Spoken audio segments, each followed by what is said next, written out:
Welcome to the Hooligan Nation, a KISS-Centric podcast. I'm Anthony. Hey Rocco, how you doing? We're back for another Wednesday bonus segment.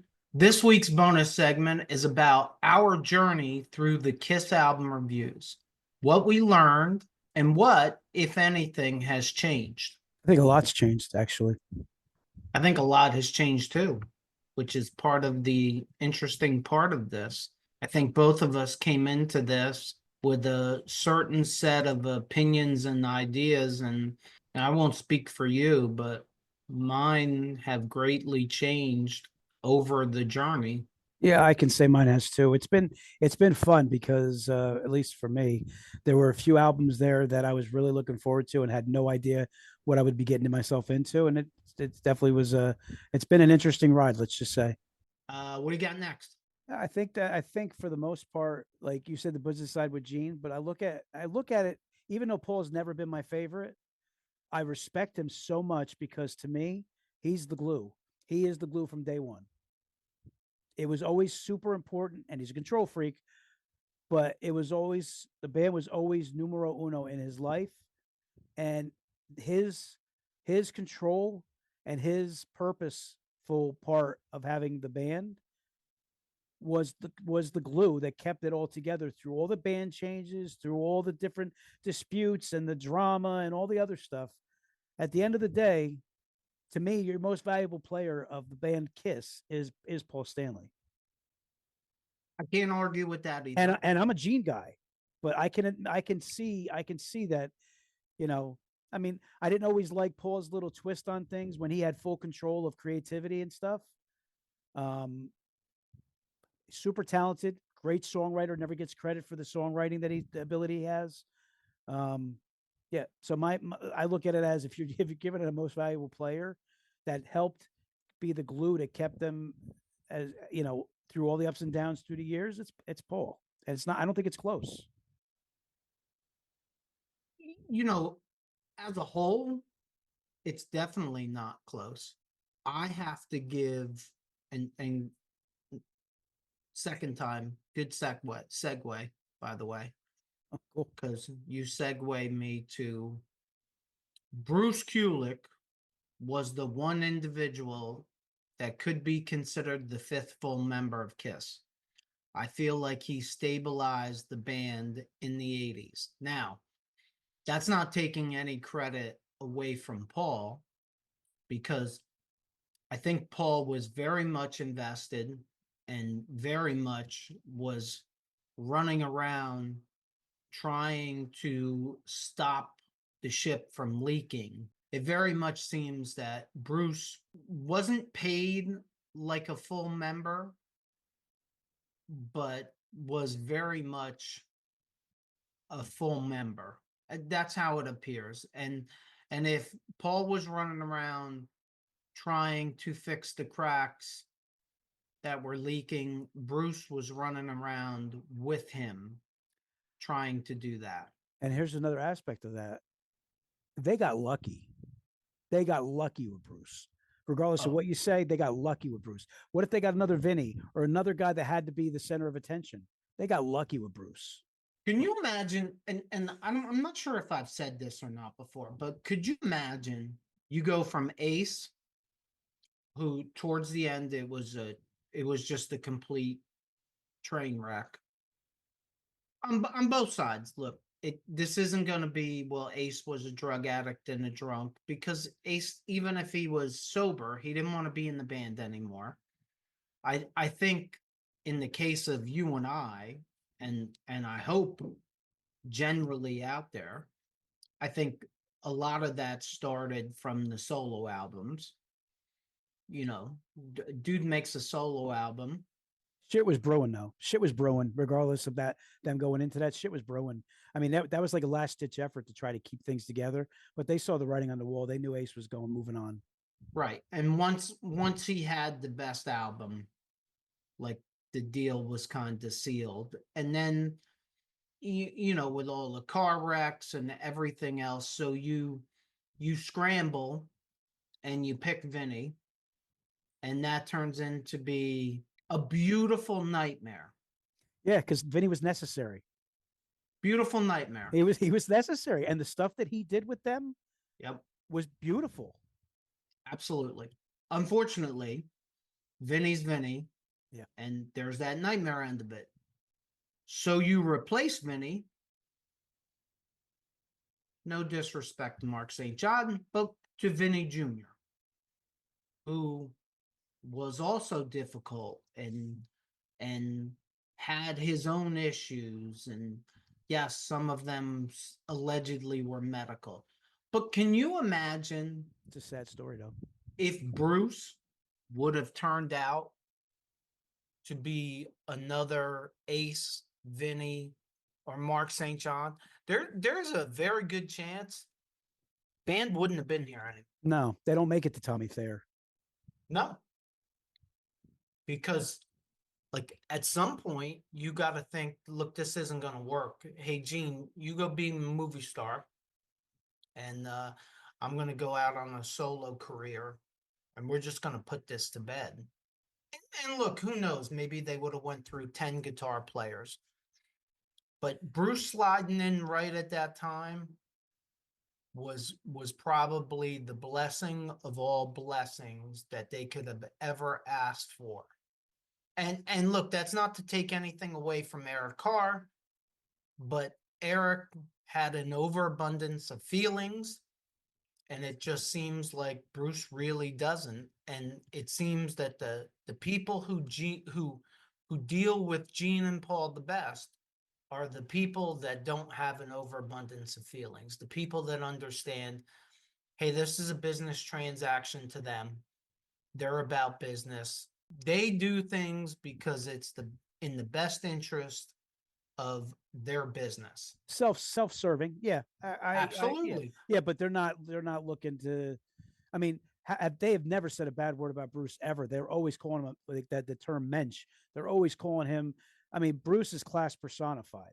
Just as an example, I don't think they got rid of Vinny because they didn't like Vinny.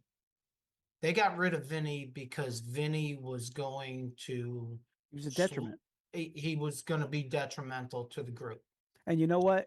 We're going to do a Vinny episode at some point, and it's probably going to be a lot of substance. It may end up being 2 episodes.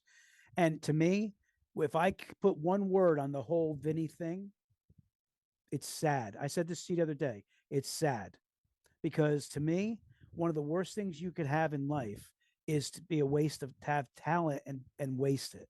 And he let his ego.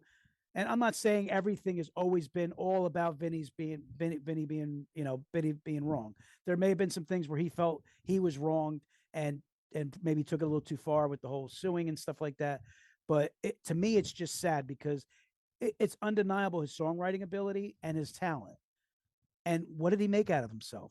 And for Bruce, if you're ever watching, listening to this, thank you. Yeah, I agree. Thank you.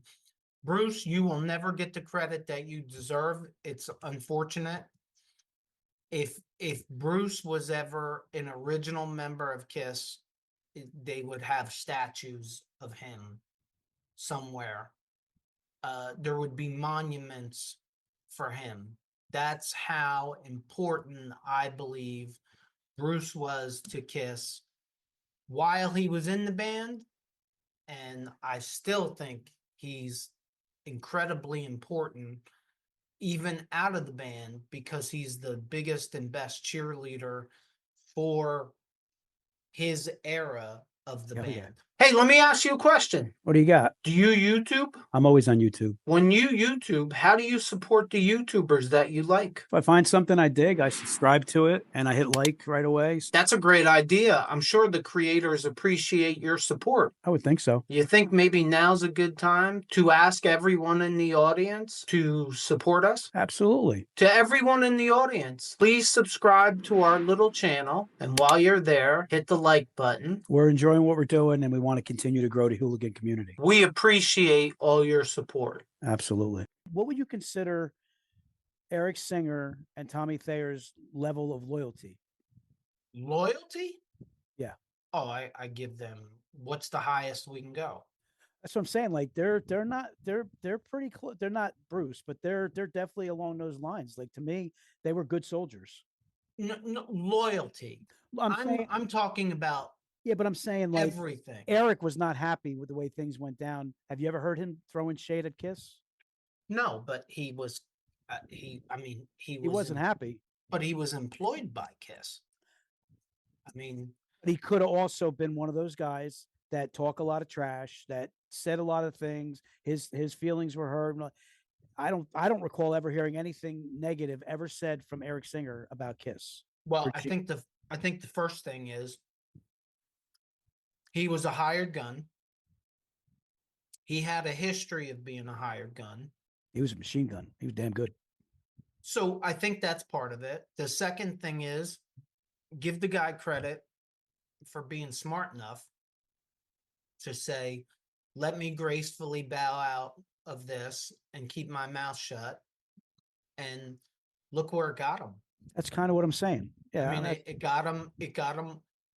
These are supposedly his words. It got him his dream gig. So that, I mean, that's a lesson for all of us. And look, I'm guilty of this in my past. I may go out, but I'm going out with a fight. And that's not always the right way to go about it. And Eric Singer is one of those examples. And for that matter, so Bruce. What's that saying? You got to be able to see the woods through the trees or something. You got to be able to see what's going to be heading down your path going forward. Is this going to benefit me by talking a lot of trash? Or is it better that I just kind of play the game and keep it as a resource so that it's going to help me in my future endeavors going forward? Sure. Absolutely. 100%. I could tell any of the three of my children that, giving them advice. When you're in that position, I think it's a lot harder. I got a couple more, and we can go through these real quick, but I don't want to waste them. Okay. First one, Michael James Jackson was an absolute genius, deserves more credit for KISS's comeback from the Elder. Period. I don't know what to tell you. Look, I love Eddie Kramer. I love Bob Ezrin. But if you're going to talk about those two, in my opinion, you have to give Michael James Jackson as much, if not more, credit for his work that he did. Nobody else helped dig KISS out of a hole as deep as the hole they were in after the Elder.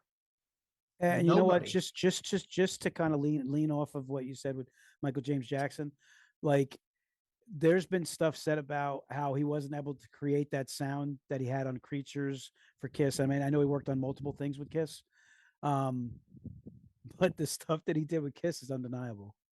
Right. I mean, it started with Killers, moved into Creatures of the Night and Lick It Up, and then he had a little bit to do with Animalize, but it's that what if